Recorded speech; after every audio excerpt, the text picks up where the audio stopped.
Hello दोस्तों, welcome back to my YouTube channel. आज मैं इस ड्रामे का हिंदी एक्सप्लेन करने जा रही हूँ। हम देखते हैं हमारा लीड जिसका नाम ननफंग है। तभी एक लड़की आती है, उसके बेड पे धक्का देती है, उसके साथ जबरदस्ती करने की कोशिश करती है, जिसका नाम जियोन रहता है। जियोन और ननफंग का शादी नहीं हो रहा था, उसके पेरेंट्स शादी किसी और के साथ कर रहे थे, जो कि हमारी फीमेल लीड रहती है। उसकी फ्रेंड का फोन आता है और बोलती कि तुम मुझे अपने शादी में क्यों नहीं इन्वाइट की। तो बोलती कि मुझे भी नहीं पता था कि मेरी शादी इतनी जल्दी हो जाएगी। नेक्स्ट सीन में हम देखते हैं जियोंग जो रहती है वो वेडिंग ड्रेस पहन के आई थी और जियोंग से कहती है कि तुम मेरा प्यार को नहीं छीन सकती हो, ननफंग सिर्फ मेरा है। वो फ्लावर ले आकर अपने आप में चाकू भोग लेती है। एक्चुअली इस फ्लावर में चाकू रहता है। सारा ब्लेम जियोंग पर कर देती है कि इसने मुझे मारने की कोशिश की है। ननफंग भी उसके बात पर ट्रस्ट कर लेता है। ऊपर से ननफंग का ग्रैंडपा सब देख लेते हैं और उसकी शादी जियोंग से करवा देते हैं। फिर हम देखते हैं जियोंग रूम में बैठी हुई रहती है। तभी वहाँ पर ननफंग आता है और बोलता है तुम कोई मिसअंडरस्टैंडिंग में मत जीना, मैं तुम्हें कभी भी अपना पत्नी एक्सेप्ट नहीं करूंगा और न ही मैं तुमसे कभी प्यार करूंगा। और बोलता है कि तुम मेरी लाइफ को जिस तरह बर्बाद, मैं भी तुम्हारी लाइफ को उसी तरह बर्बाद कर दूंगा। उसी टाइम ननफंग और जियोंग बेड पे गिर जाते हैं। ननफंग अपने आप को कंट्रोल करता है और जियोंग से उठने के लिए बोलता है। फिर हम देखते हैं जियोंग खाना बना रही थी। तभी वहाँ पे मेड आती है और बोलती है कि आप रोज रोज इतना टेस्टी खाना बनाते हो, पर ननफंग कभी ट्राई नहीं करता, क्यों आप अपना टाइम वेस्ट करते हो। जियोंग बोलती है बस मैं अपने हस्बैंड के लिए कुछ करना चाहती हूँ।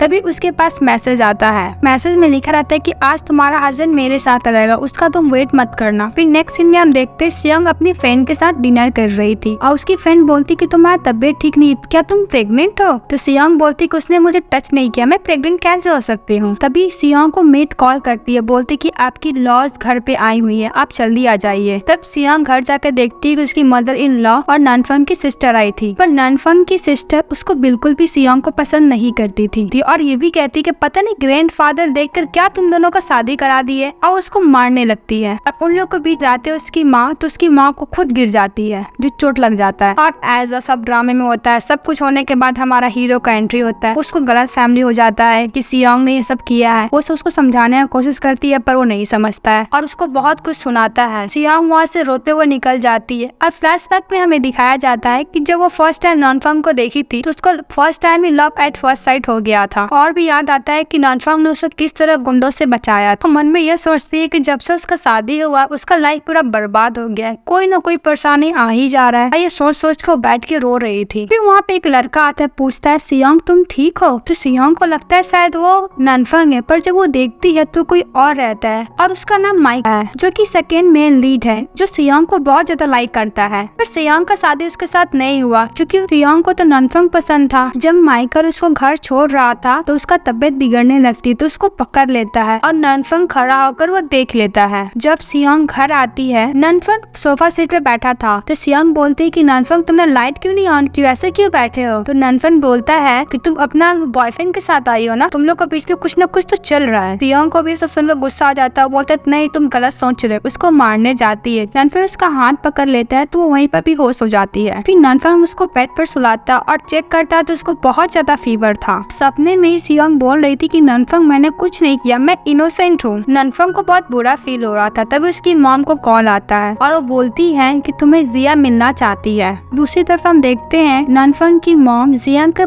पास बैठी होती है और कहती है कि मेरी बहू तुम ही बनोगी, और ये भी कहती है कि जियोंग बहुत जल्दी घर से निकल जाएगी। ननफंग उसके पास जाता है तो उसको बड़ा ही प्यार से बात करती है, अपना नौटंकी चाले कर देती है कि मैं तुम्हारे बिना नहीं जी सकती हूँ, और बहुत रोना धोना करने लगती है। और दूसरी तरफ हम जियोंग को देखते हैं जो फीवर उसका इतना हालत खराब था कि वो चल नहीं पा रही थी। पानी पीने के लिए ग्लास उठाती तो ग्लास नीचे गिर के टूट जाता है, उसके ऊपर गलती से पैर रख देती है। अब वो अपना बेहोशी की हालत में अपनी फ्रेंड को कॉल करती है तो उसकी फ्रेंड उसको हॉस्पिटल लेके जाती है। जब वो हॉस्पिटल जाती है तो देखती है कि उसका हस्बैंड अपने लवर के साथ बिजी था। उसकी फ्रेंड बताती कि तुम्हारा हस्बैंड बिल्कुल भी अच्छा नहीं है, पता नहीं तुम इसके साथ कैसे रह रही हो, और बोलती कि तुम्हें इसे डिवोर्स ले लेना चाहिए। हम निकल आ जाता है और बोलते कि तुम क्यों उसके इतना जाती सह रही हो, क्यों नहीं तुम उसे डिवोर्स ले लेती हो। कहता कि मैं तुमसे प्यार करता हूँ, मैं तुमसे शादी कर लूंगा और हमेशा सपोर्ट करूंगा। नेक्स्ट डे जब जियोंग ऑफिस आती है तो उसे पता चलता है कि उसका बेस्ट फ्रेंड को ऑफिस से निकाल दिया गया है। ननफंग को कहने से उसका काम से निकाल दिया गया है। फिर फ्रेंड बोलती है कि टेंशन मत लो यार, तुम बस मेरे टेस्टी टेस्टी खाना बना दो। जब जियोंग घर जाती है तो ननफंग से पूछती है कि तुमने मेरा बेस्ट फ्रेंड को काम से क्यों निकाला।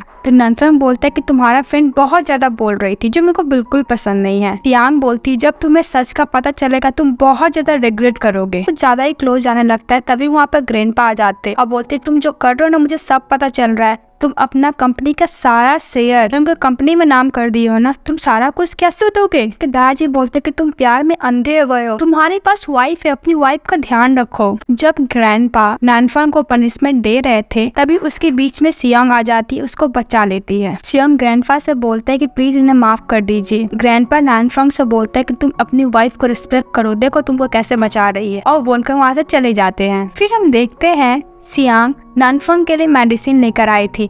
जब वो बेड पर सोया हुआ था तो बोलती कि मैं मेडिसिन लगा देती हूँ। नानफंग कुछ नहीं बोलता है तो वो मेडिसिन लगाने लगती है जहाँ पे चोट लगा हुआ था, दादाजी जो मारे थे। नानफंग बोलता है कि मुझे अच्छा नहीं लग रहा, तुम जाओ यहाँ से।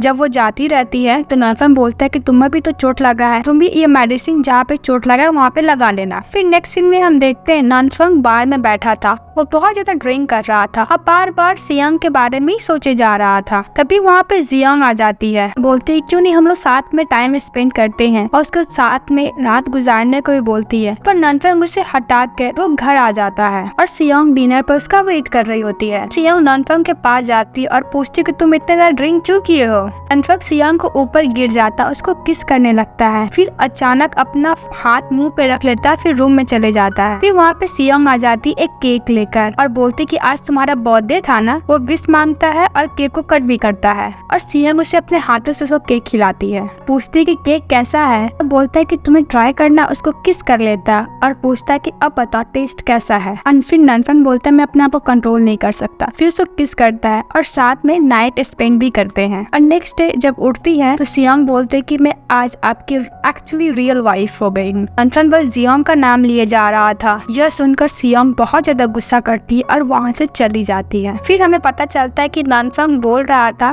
कि जियांग मैं तुमसे अब प्यार नहीं करता हूँ, मैं सियांग से प्यार करने लगा हूँ। जब नानफंग जब उठता है तो नाइट वाला बात याद करने लगता है और बोलता है कि तुम उतनी बुरी नहीं हो जितना मैं सोचा था। जैसे ही वो टेबल पर देखता है तो वहाँ पे एक पेपर था जिसमें सिग्नेचर था और रिंग भी रखा हुआ था, वो एक्चुअली डिवोर्स पेपर था। वो बोलता है कि मुझे छोड़कर कैसे जा सकती है। वो भागते भागते घर से निकलता, अपने सिक्योरिटी को फोन करता और उसे जियांग के घर पे देखने के लिए बोलता है। फिर हमें पता चलता है कि डिवोर्स का जो पेपर था वो नानफंग के पॉकेट में जियांग रखी थी। जब सियांग उसका कोट उठाती तो देखती डिवोर्स एग्रीमेंट, तो उसको लगता है कि नानफंग उससे डिवोर्स चाहता है और सोचती कि नानफंग मुझे कभी प्यार नहीं करेगा और वो डिवोर्स पेपर पर साइन कर देती है। जब सियांग जाती रहती है तभी उसका एक्सीडेंट हो जाता है कार से। दूसरी तरफ हम देखते हैं नानफंग सियांग की बेस्ट फ्रेंड के पास जाता है और उससे पूछता है कि तुमने सियांग को देखा है। फिर उसकी फ्रेंड बोलती कि मुझे नहीं पता, अगर सियांग को कुछ हुआ तो मैं तुम्हें छोड़ने वाली नहीं हूँ। तभी नानफंग को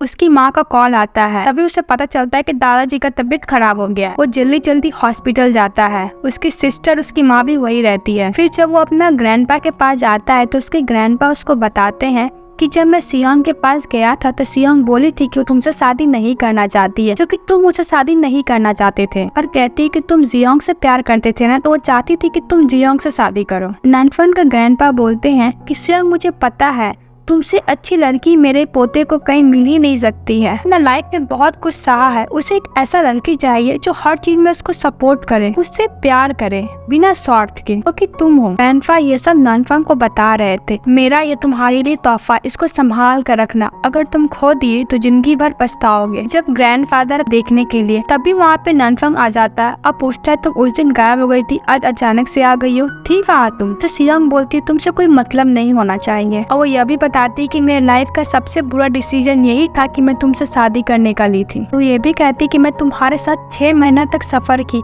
इसी उम्मीद में कि तुमको मुझसे प्यार हो जाएगा, पर तुमको नहीं हुआ। तुम एक कोल्ड हार्टेड पर्सन हो, तुमको कभी प्यार हो ही नहीं सकता है। वो जाने लगती है, तभी नानफंग बोलता ठीक है मुझे भी तुम्हारा कोई जरूरत नहीं है, तुम चली जाओ, और वो चली जाती है। नानफंग घर आता है तो बार बार सियांग के बारे में ही सोचे जा रहा था, जहाँ जा रहा था बस उसके बारे में ही सोचे जा रहा था। नानफंग पूछता है मेड से कि घर का डेकोरेशन कौन चेंज किया है, तो मेड बोलती है आपकी वाइफ। फिर उससे याद आता है कि सियांग ने रोज उसके लिए न्यू फ्लावर लेकर आई थी और घर को पूरा अच्छी तरीके तरीके से डेकोरेट की थी। फिर हम नेक्स्ट मॉर्निंग में देखते हैं ननफन उठता है तो बार बार सियोंग के बारे में ही सोच रहा था और बोलता है कि मैं उससे बहुत ज्यादा प्यार करने लगा हूँ। फिर वो कबर्ड खोलता है तो फिर उसमें बहुत सारा फोटो देखता है सियोंग का, बस वो देखते ही जा रहा था। फिर उसे एक डायरी मिलता है जिसमें सियोंग हर चीज हर दिन के बारे में लिखी हुई थी। उसका एक पेज मिलता है जिसमें लिखा हुआ था कि वो कितना ज्यादा प्यार करती अपनी हस्बैंड से और उससे पहला प्यार कब हुआ था ननफंग से। जब वो और पढ़ता है तो उसमें ये भी लिखा हुआ था कि उसका लाइफ शादी के बाद कितना बर्बाद हो गया था, कितना वो सफर की है। तो ये सब पढ़ने के बाद बहुत ज्यादा पछता रहा था। फिर हमें 5 साल का गैपिंग दिखाया जाता है। इसके बाद हम देखते हैं ननफंग कार में रहता है। उसको बार बार जियोंग बार बार उसको कॉल की जा रही थी पर वो फोन कट करके साइड में रख देता है और यही सोचता है कि सियोंग तुम कहाँ हो, इस मेरे लाइफ में वापस आ जाओ। फिर हमें पार्टी का सीन दिखाया जाता है। ननफंग एक पार्टी में गया था, तभी उस पार्टी में वो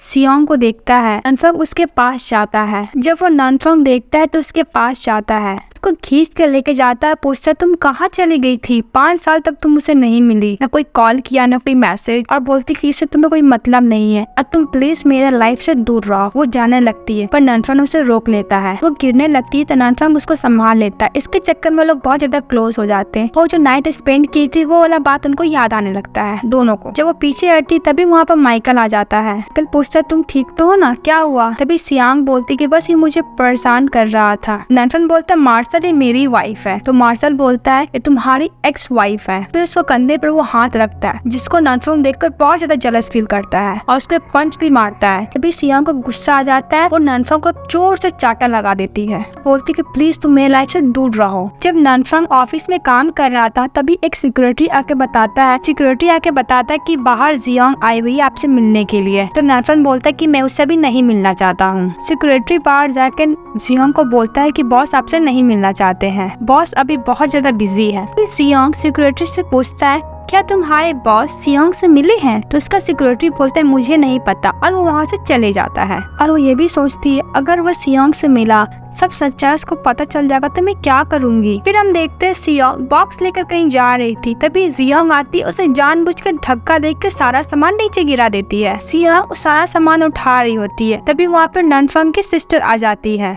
अब वो दोनों मिलकर सियोंग को बहुत ज्यादा बुली कर रहे होते हैं। फिर उसको कॉफी लाने के लिए भी बोलते हैं और ये भी बोलते कि तुम बहुत अच्छी एम्प्लॉय बनोगी और कहते कि तुम्हारा औकात यही है एम्प्लॉय बनने वाला। जब वो लोग कॉफी पीती है तो उसमें एक्चुअली नमक रखी हुई थी और पूरा निकाल देती है। तभी वहाँ पर असिस्टेंट आती है और बोलती है सियोंग से डायरेक्टर अंदर मीटिंग हो रहा है, सभी लोग आपका वेट कर रहे हैं। अब वो दोनों एक दूसरे का फेस देखकर बोलते हैं डायरेक्टर। अब दोनों साथ में बोलती है तुम क्या डायरेक्टर हो? तो सियोंग बोलती हाँ मैं हूँ डायरेक्टर यहाँ की। और ये दोनों बहुत ही ज्यादा सुनकर सरप्राइज हो जाते हैं। जब सियोंग घर जा रही थी तभी वहाँ पर ननफंग आता है, उसे अपने साथ डिनर करने के लिए बोलता है। तो सियोंग बोलती है कि मैं आज फ्री नहीं हूँ, मेरा बॉयफ्रेंड के साथ आज मेरा डेट है। तभी ननफंग उसको हाथ पकड़ लेता है, बोलता नहीं तुम्हें मेरे साथ जाना ही होगा। वो जबरदस्ती उसको लेकर जाता है। माइकल उन दोनों को साथ में देख लेता है और इधर ननफंग सियोंग को अपने कैबिन में लाया था और कहता है कि मुझे तुमसे बात करना है और तुम्हें मेरी बात सुननी ही होगी। वो ये भी कहती कि मेरा टाइम बहुत कीमती है, तुम्हारे लिए मेरे पास टाइम नहीं है। फिर ननफंग बताता है कि तुम कहाँ गई थी, तुम फ्रांस गई थी ना। तभी वहाँ पर माइकल का कॉल आता है। माइकल पूछता है तुम कहाँ हो? तो सियोंग बोलती है कि मैं यहाँ पर हूँ, जबरदस्ती मुझे अपने कैबिन में लेकर आया है। तभी ननफंग गुस्से से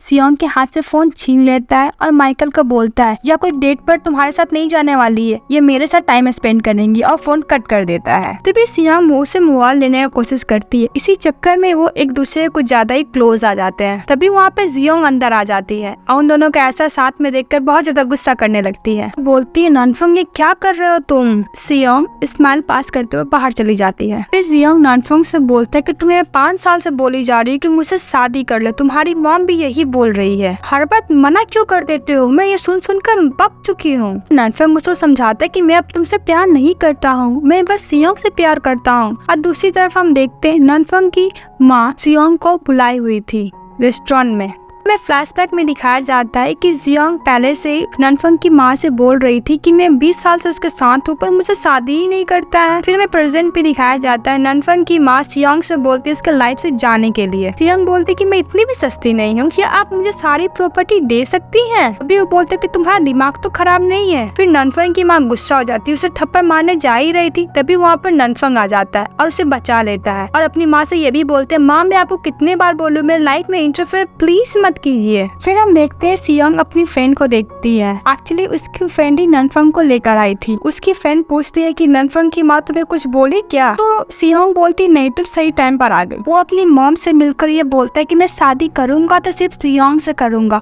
आप जियांग को समझा दीजिए कि मैं उससे शादी कभी नहीं करने वाला हूँ। कि मॉम उसको समझाने की कोशिश करती है कि जियांग अच्छी लड़की नहीं है, वो तुम्हारी लाइफ को बर्बाद कर देगी। ननफंग तो अपनी माँ का बात ही नहीं सुन रहा था, वो बस एक ही बात पे अड़ा हुआ था कि मैं 5 साल से उसे खोज रहा था, फाइनली वो आ गई है। फिर हमें एक चैरिटी पार्टी को दिखाया जाता है। वहाँ पे जियांग और माइकल को इनवाइट किया रहता है। जैसे ही ननफंग को पता चलता है कि वहाँ पे जियांग और माइकल जाने वाले हैं, वो इमीडिएटली वहाँ पे पहुँच जाता है। तो वहाँ का जो एंकर होता है वो जियांग को स्टेज पे लेकर जाता है और बोलता है कि आज की हमारी स्पेशल गेस्ट यही है। चैरिटी पार्टी स्टार्ट होता है। जियांग इयररिंग पहनी हुई थी। सभी लोग इयररिंग का प्राइस लगाने लगते हैं, पर हमारा हीरो सबसे ज्यादा प्राइस लगाता है और वो इयररिंग खरीद लेता है। तो फिर हमारे हीरोइन जियांग उसको इयररिंग देने लगती है। तो ननफंग बोलता है कि मुझे इयररिंग नहीं चाहिए, यह इयररिंग तुम पर बहुत ज्यादा सुंदर लग रहा है, यह पैसा तो मैं बस चैरिटी में देना चाहता था। फिर ड्रिंक लेकर उसके पास जाता है और पीने लगता है, पर जियांग ड्रिंक नहीं करती है। वो जियांग से ये भी कहता है वेलकम बैक। तो जियांग बोलती है मेरे लाइफ से दूर रहो, और वो ये भी बोलती कि सब लोग देख रहे हैं। ननफंग ये बोलता है कि सब लोग देख रहे हैं या फिर माइकल देख रहा है? वो बोलती है हाँ माइकल भी। ननफंग ये भी पूछता है क्या तुम लोग डेट कर रही हो? तो जियांग बोलती हाँ हम लोग डेट कर रहे हैं। तो ननफंग बोलता तुम लोग डेट कर ही नहीं सकती हो। यह सुनकर ननफंग उसको कुछ ज्यादा ही क्लोज करने लगता है। यह देखकर जियांग बहुत ज्यादा गुस्सा होती है, फिर उसे धक्का देकर बाहर निकल जाती है और माइकल भी उसके पीछे आता है। तभी माइकल पूछता है क्या तुम ननफंग को माफ करती हो? तो जियांग बोलती है मैं कभी भी ननफंग को माफ नहीं कर सकती हूँ। तभी जियांग की बेस्ट फ्रेंड आती है उसकी छोटी बेटी को लेकर और बोलती कि तुम्हारी बेटी बहुत ज्यादा इंटेलिजेंट है। जियांग की बेटी बोलती है इंटेलिजेंट होना तो अच्छी बात है ना, उन लोगों का कोई फोटो ले रहा था। और ये फोटो जियांग ननफंग को दिखाती है, जो ननफंग बहुत ज्यादा ड्रिंक कर रहा था बार में। बोलती है कि जियांग अपने लाइफ में आगे बढ़ चुकी है, उसके पास हस्बैंड और बेटी भी है, तुम उसके लाइफ को क्यों बर्बाद कर रहे हो? तभी ननफंग बोलता है कि ऐसा कुछ नहीं हो सकता, मैंने आज उसके आंखों में मेरे लिए प्यार देखा है। और उसको फोटो दिखाती उसको समझा रही होती कि वो अपने लाइफ में आगे बढ़ गई है, तुम भी अपने लाइफ में आगे बढ़ो। नेक्स्ट मॉर्निंग में हम देखते हैं जियांग अपनी बेटी को छोड़ने के लिए स्कूल गए थे। अपने टीचर को बोलते कि इसको अच्छे से ध्यान रखना। उन लोग को जाने के बाद तभी ननफंग आता है जियांग की बेटी के पास और पूछता है और बोलता है बेटी कैसी हो? जब जियांग मीटिंग में रहती है तभी उसको कॉल आता है कि उसकी बेटी मिसिंग हो गई है। और दूसरी तरफ हम देखते हैं ननफंग जियांग की बेटी के साथ बैठा हुआ रहता है। वो उसको आइसक्रीम देता है पर आइसक्रीम नहीं खा रही थी। तो ननफंग पूछता है बेटा आइसक्रीम क्यों नहीं खा रही हो? तो जियांग की बेटी बोलती है कि कोई भी बाहर का आदमी कुछ दे तो नहीं खाना चाहिए, तो मैं कैसे खा सकती हूँ? तो ननफंग बोलता है मैं कोई और नहीं, मैं तुम्हारा डैडी हूँ। जब ननफंग जियांग की बेटी को लेकर आता है तो जियांग बहुत ज्यादा परेशान होती है और बोलती बेटा तुम कहाँ चली गई थी बिना बताए। बहुत ज्यादा इमोशनल हो रही होती है। जब जियांग उसको लेकर जा रही होती है तभी ननफंग बोलता है कि मुझे तुमसे बात करनी है। और ननफंग ये भी बोलता है कि मेरी बेटी तुम मुझसे कैसे छिपा सकती हो? तो जियांग बोलती है बहुत छोटी है, इसके सामने ये सब मत बोलो। एक्चुअली इसकी बेटी का नाम जुजू रहता है। बोलती है जुजू तुम अंदर चली जाओ। बोलती है कि मुझे इस अंकल के साथ कुछ बात करनी है। और जियांग गुस्से में बोलती है कि मेरी बेटी है, तुम्हारी बेटी नहीं, तुम्हें तो बस मुझसे डिवोर्स चाहिए थी ना। फिर हमें फ्लैशबैक में दिखाया जाता है जब जियांग का एक्सीडेंट हुआ था तो हॉस्पिटल गई थी, तब उसे पता चला था कि वो एक्चुअली प्रेग्नेंट है। जब वो ननफंग को बताने जा रही थी फिर वो देखती है कि वो जियांग के साथ है, तो वो अपना मन बना लेती है कि अब उसके लाइफ में वो दोबारा नहीं जाएगी, अपना लाइफ वो अलग से स्पेंड करेगी अपने बच्चे के साथ। तभी ननफंग बोलता है कि प्लीज तुम मेरी लाइफ में दोबारा आ जाओ। जियांग गुस्सा को बोलती कि तुमने मुझे अपने लाइफ से निकाला, तुमने मुझे डिवोर्स दिया, अब मैं तुम्हारे लाइफ में वापस आ जाऊँ? तो जियांग बोलती है मैं 6 महीने तुम्हारे साथ थी, जो मैं सफर क्यों, मैं दोबारा सफर नहीं करना चाहती हूँ। वो जाने लगती है। तभी ननफंग बोलता है तुम बैठो मैं चले जाता हूँ। वो चले जाता है।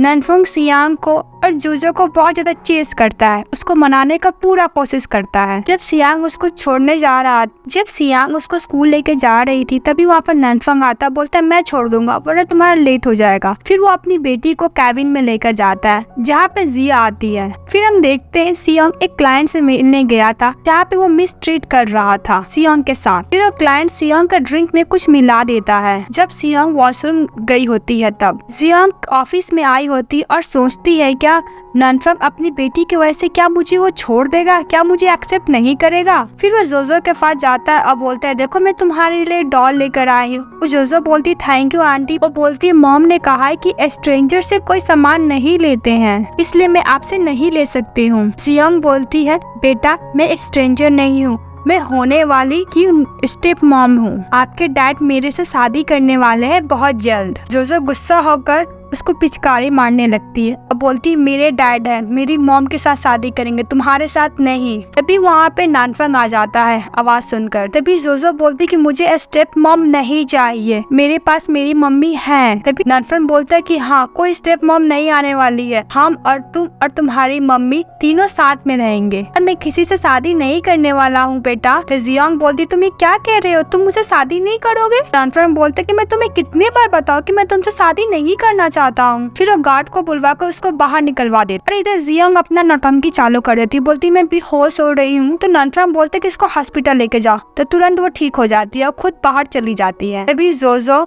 ननफंग को डैड बुलाता है। यह सुनकर ननफंग बहुत ज्यादा खुश होता है। तभी अंदर से सेक्रेटरी आता है, ननफंग को बताता है सैंग एक क्लाइंट के साथ है जिसको सब मिस ट्रीट कर रहा है। तभी ननफंग वहाँ पे जाता है और उस क्लाइंट को अच्छी तरीके से धुलाई देता है और हमारे हीरोइन सैंग को बचा लेता है। और जब उसको कार में बैठाता है तो सियांग पूरा नशे में रहती है और वो बोलती कि प्लीज तुम मुझसे दूर रहो। और ननफंग प्यार से उसका बाल सहलाता है। जब उसको बेड पे वो सुलाता है तो उसको किस करने लगता है। तो ननफंग अपने आप को कंट्रोल करता है, वो साइड हो जाता है। अब बोलते है कि अभी नशे में है। जब नेक्स्ट मॉर्निंग में सैंग उठती है तो लास्ट नाइट वाला याद करती है। पहले अपने कपड़े को चेक करती है तो उसका कपड़े तो वैसे ही साफ, क्योंकि ननफंग उसके साथ कुछ नहीं किया था। और फिर हम देखते हैं ननफंग उन लोग के लिए ब्रेकफास्ट बना रहा था। जब सियांग ये सब देखती है तो अपना पुराना वाला मूवमेंट याद करने लगती है कि वो किस तरह नाश्ता बनाती थी पर वो नहीं खाता था। तो वो भी वही करती है, बोलती कि मुझे भूख नहीं है और वो वहाँ से चली जाती है। फिर हम देखते हैं सियांग ननफंग को कल के लिए थैंक यू बोलती है। तो ननफंग बोलते क्या मुझसे तुम दोबारा शादी करोगी। सियांग बोलते मैं कितनी बार बताऊँ मैं तुमसे शादी उदी नहीं करने वाली हूँ। तो ननफंग बोलते मैं तुमसे माफी भी मांग लिया, अब बताओ मैं क्या करूँ। फिर हम देखते हैं उनको डिनर पे इनवाइट करता है। जब वो लोग डिनर कर रहे थे तभी माइकल रिंग निकाल के वहाँ पे रख देता है और उनको प्रपोज करता है पर सियांग उसे रिजेक्ट कर देती है। फिर हम देखते हैं ननफंग की बहन को बुलाता है। वो आती है और बोलती कि मुझे लगा था कि तुम मुझे पसंद नहीं करते हो। मार्शल बोलता है कि तुम्हें पता है कि तुम्हारे नाम पर 5% शेयर्स है जो मुझे चाहिए। बोलते कि मैं इसकी अच्छी तुम्हें प्राइस दूंगा। पर ननफंग के सिस्टर तो माइकल को पसंद करती थी, वो मान जाती है शेयर्स देने के लिए। नेक्स्ट सीन में हम देखते हैं ननफंग के सिस्टर को कॉल आती है। अब बोलती कि तुम मुझे पसंद करते हो ना। तो माइकल बोलता है मैं किसी और को पसंद करता हूँ, हम लोग बस फ्रेंड्स हैं, इससे ज्यादा कुछ नहीं। तो उसी तरफ हम देखते हैं जिया ननफंग की सिस्टर दोनों मिलकर ड्रिंक कर रही होती है। दोनों का दिल टूटा हुआ रहता है। जिया ननफंग की सिस्टर को सियांग के खिलाफ बहुत ज्यादा भड़का देती है। ननफंग की सिस्टर बहुत ज्यादा गुस्से में होती है, वो कार से सियांग की तरफ बढ़ती रहती है। तभी वहाँ पर ननफंग आता है और सियांग को बचा लेता है, जिसकी वजह से ननफंग का एक्सीडेंट हो जाता है। फिर नेक्स्ट सीन में हम देखते हैं ननफंग की सिस्टर अपनी मम्मी को बोल रही थी कि मेरी वजह से ननफंग का एक्सीडेंट हो गया है। यह सुनकर उसकी मम्मी बहुत ज्यादा उदास होती है और ननफंग की सिस्टर यह भी बोलती है कि भाई को बस थोड़ा सा चोट लगा है, वो भी ठीक है। और दूसरी तरफ हम देखते हैं ननफंग सियांग से कुछ ज्यादा ही खातिरदारी करा रहा था और ये भी बोलता है कि मैं हमेशा तुम्हारे साथ रहना चाहता हूँ। और ये भी बोलता है कि प्लीज मेरी सिस्टर को ये सब के लिए माफ कर दो, वो बस बचपन में ये सब की है। और बोलता अगर तुम फिर भी इस पर केस करना चाहती हो तो मैं तुम्हें सपोर्ट करूंगा। सियांग बोलती ठीक है, वहाँ से जाने लगती है। ननफंग एक्टिंग करने लगता है कि उसके सर पे दर्द हो रहा है। फिर सियांग वापस आ जाती है। जब सियांग उसके पास जाती है तो ननफंग उसे कंधे पर सर रख देता है और ननफंग को समझ में आ गया था कि सियांग भी उसे अभी भी प्यार करती है। तभी ये सब बीच में वो लोग कुछ ज्यादा ही क्लोज आ जाते हैं, किस करने ही वाले थे। तभी वहाँ पे ननफंग की बहन और चढ़ा जाती है। तभी सियांग बोलती मुझे जाना होगा। तो ननफंग बोलते कल प्लीज तुम मुझसे मिलने आना। तो सियांग बोलती मैं ट्राई कर सकती हूँ। ननफंग की मॉम ननफंग को समझाती है कि प्लीज अपनी सिस्टर को माफ कर दो, ये सब वो जियोंग को कहने पर की है। ननफंग बोलता है मेरे जिंदगी में सियोंग सब कुछ है, मैं उसके बिना नहीं रह सकता हूँ। जब वो लोग जा रहे थे तभी वहाँ पर जियोंग आती है। ननफंग की माँ बोलती कि तुम मेरे बेटे से दूर रहोगी, और वो ये भी बोलती कि मैं नहीं चाहती कि तुम मेरे बेटे से मिलोगी। फिर वो वहाँ से चली जाती है। फिर नेक्स्ट सीन में हम देखते हैं ननफंग डिस्चार्ज हो गया था हॉस्पिटल से। सियोंग उसको घर ड्रॉप करने आई थी। वो जब जाने लगती है तो ननफंग बोलते है कि तुम क्या घर पर नहीं आना चाहोगी? तो सियोंग बोलती है 6 महीना जो मैं सफर की थी ना, इस घर में जाने से मेरी यादें ताजा हो जाएंगी। ननफंग बोलता है नहीं, तुम्हें घर तो जाना ही होगा। उसको जबरदस्ती गोद में उठा लेता है और रूम में लेके जाता है। जब वो रूम में जाती है तो सब कुछ सामान वैसा ही था जो 5 साल पहले जब उसका शादी हुआ था, वो जैसा की थी वैसा ही है। और वो ये भी बोलता है कि मैं एक एक दिन कैसे तुम्हारे बिना जिया हूँ, मैं इस डायरी में लिखा हूँ, प्लीज ये डायरी पर पढ़ लेना। फिर हम देखते हैं सियोंग अपनी बेटी के साथ थी जब वो डायरी पढ़ रही थी, अब बहुत ज्यादा इमोशनल हो रही थी। तो सियोंग की बेटी पूछती कि मम्मा आप रो क्यों रही हैं? तो सियोंग बोलते कि तुम्हारे डैड ने मेरे लिए जो लिखा है बहुत ज्यादा इमोशनल है, इसलिए मैं रो रही हूँ। और वो ये भी बोलती कि प्लीज मॉम डैड को माफ कर दीजिए। वो बोलती है हाँ मैं तुम्हारे डैड को माफ कर दूंगी, क्योंकि तुम्हारे डैड को अब पछतावा हो गया है। फिर हम देखते हैं नेक्स्ट मॉर्निंग में ननफंग की सिस्टर और उसकी माँ आई थी मिलने के लिए अपनी पोती से। वो अपनी पोती से मिलकर बहुत ज्यादा खुश होती है और सिस्टर और उसकी माँ भी माफी मांगती है सियोंग से, तो सियोंग भी सबको माफ कर देती है। तभी सियोंग का जियोंग का कॉल आता है। अब बोलता है कि मैं सुसाइड करने जा रही हूँ। फिर हम देखते हैं जियोंग रूप पर खड़ी होती और वो ननफंग को बोलती कि प्लीज तुम बोलो कि तुम मुझसे प्यार करते हो, तुम सियोंग के साथ नहीं रहोगे, तुम मुझसे शादी करोगे। उसका एक्टिंग चालू रहता है। तो ननफंग बोलता है नहीं, मैं अपनी वाइफ से बहुत ज्यादा प्यार करता हूँ और मैं अपनी बच्ची से भी बहुत ज्यादा प्यार करता हूँ, मैं तुमसे प्यार नहीं करता हूँ, प्लीज तुम अपने लाइफ में मूव ऑन करो। ननफंग ये भी बोलते कि मैंने तुमसे कभी प्यार नहीं किया। यह सुनकर वो बेहोश हो जाती है। वो लोग उसको हॉस्पिटल लेके जाते हैं। कल आता है ननफंग के साथ और बोलता है कि मैं तुम्हें हर चीज का बदला लूंगा, मैं सियोंग से प्यार करता था वो भी तुम ले लिए, मेरे पास इस कंपनी का ज्यादा शेयर्स है, दैट्स मींस मैं इस कंपनी का भी बॉस हूँ, सब चीज का तुमसे बदला लेने वाला हूँ। और जब ननफंग बैठा था तो सियोंग आती है, उसको पानी देती है, बोलती तुम बहुत ज्यादा परेशान हो। ननफंग बोलता तुम मेरे साथ हो ना, किसी चीज का टेंशन मत करो, रिलैक्स करो, और उसको किस करने लगता है। फिर उसको गोद में उठाता, बोलता कि आज मैं अपने आप को कंट्रोल नहीं कर पाऊंगा, और उसको रूम में लेकर जाता है। फिर हम देखते हैं ननफंग सियोंग और उसकी बेटी एक रेस्टोरेंट में गए थे, जहाँ पे उसको पता चलता है कि आज वैलेंटाइन डे है, जो कपल किस करेंगे तो उनको बहुत सारा गिफ्ट मिलेगा। तो सियोंग की बेटी बोलती है मॉम डैड आप लोग किस कीजिए, मुझे गिफ्ट चाहिए। सियोंग बोलती है बेटी मैं अभी किस नहीं कर सकती। तो ननफंग बोलता है क्यों नहीं कर सकते हैं। ननफंग अपनी बेटी का आँख कवर कर देता है, फिर वो लोग किस कर लेते हैं। जब ननफंग ऑफिस में रहता है, अपने असिस्टेंट से बात कर रहा होता है, तभी उसकी बेटी का कॉल आता है। बोलता है पापा पापा देखिए ना मम्मी को क्या हो गया है, वो बेहोश हो गई है, मैं क्या करूं, आप प्लीज जल्दी घर आ जाइए। जब ननफंग घर आता है तो वो देखता है कि सियोंग नीचे बेहोश पड़ी हुई है। उसको गोद में उठाता है, बेड पर रख। जब उसको होश आता है तो बोलता है कि तुम अपना ध्यान क्यों नहीं रखती हो, देखो हमारी बेटी कितनी डर गई है। तो सियोंग अपनी बेटी को बोलता है बेटा मैं ठीक हूँ, मुझे कुछ नहीं हुआ है। फिर हम देखते हैं ननफंग उसको ध्यान रखते रखते वहीं पे सो गया था। जब सियोंग उसको देखती है, प्यार से उसको टच करने लगती है, तभी ननफंग उठ जाता है। जब सियोंग बेड से उठने जाती है तो उठ नहीं पाती है। तो ननफंग पूछता है क्या तुम ठीक हो? सियोंग बोलती है मुझे लगता है मैं बहुत देर बेड पर सोई थी ना, इसलिए मैं पैर नम हो गया है। ननफंग उसका पैर दबाने लगता है, वो बहुत मना करती है फिर भी वो दबाने लगता है। नेक्स्ट सीन में हम देखते हैं इसमें जाता और सबको बताता है कि अब मैं इस कंपनी का सीईओ हूँ, क्योंकि सबसे ज्यादा शेयर होल्डर मेरे पास है। ननफंग अब इस कंपनी का बॉस नहीं है। फिर ननफंग बोलता है कि वैसे मुझे इस कंपनी को बेचना था, क्योंकि इस कंपनी का बैंकरप्ट होने ही वाला था। फिर फ्लैशबैक पे हमें दिखाया जाता है कि ननफंग का ग्रैंडपा बोल रहे थे कि कंपनी बहुत जल्द बंद होने वाला है, इसको चलाने के लिए बहुत स्ट्रगल करना पड़ रहा है। ननफंग को पता चल रहा था कि माइकल सारा शेयर्स खरीद रहे हैं, तो वो भी अपना शेयर्स बेचने लगा था। इससे माइकल शेयर्स दुगने दाम में खरीद लिया था, मेजॉरिटी ऑफ शेयर उसके पास आ गया था। अब उस पैसे से वो नया बिजनेस स्टार्ट कर सकता है। ननफंग जिस शेयर का कोई वैल्यू नहीं था, माइकल उस शेयर को दुगनी दाम में खरीदा था मार्केट। नेक्स्ट सीन में हम देखते हैं सियोंग जब घर पे जाती है तो आईज क्लोज कर देता है। फिर जब आँख खुलता है तो देखती है ननफंग उसको प्रपोज कर रहा है। फिर सियोंग हाँ बोल देती है, वो दोनों किस करने लगते हैं और सियोंग की बेटी वो अपना आँख क्लोज कर लेती है क्योंकि उसके मॉम डैड किस कर रहे थे। जब सियोंग ब्रेकफास्ट कर रही होती तो उसको बार बार वोमिटिंग आ रहा होता है। ननफंग बोलता है ठीक है मैं तुम्हें डॉक्टर के पास लेके चले जाऊंगा। तो सियोंग बोलती है मैं बीमार नहीं हूँ, मैं ठीक हूँ, मैं बस प्रेग्नेंट हूँ, लग रहा है कोई नया मेंबर आने वाला है। यह सुनकर सब बहुत ज्यादा खुश होते हैं। ननफंग उसको किस करता है, बोलता है कि तुम मेरा हमेशा साथ देना। तो सियोंग बोलती है हाँ, और वो दोनों किस करने लगते हैं। किस के साथ इस ड्रामा का हैप्पी एंडिंग हो जाता है। आपको ड्रामा बहुत अच्छा लगा और सीजन 2 भी चाहिए तो प्लीज कमेंट बॉक्स में कमेंट कीजिए और इस चैनल को लाइक एंड सब्सक्राइब कर दीजिए। बाय बाय, सारंगे, थैंक यू सो मच।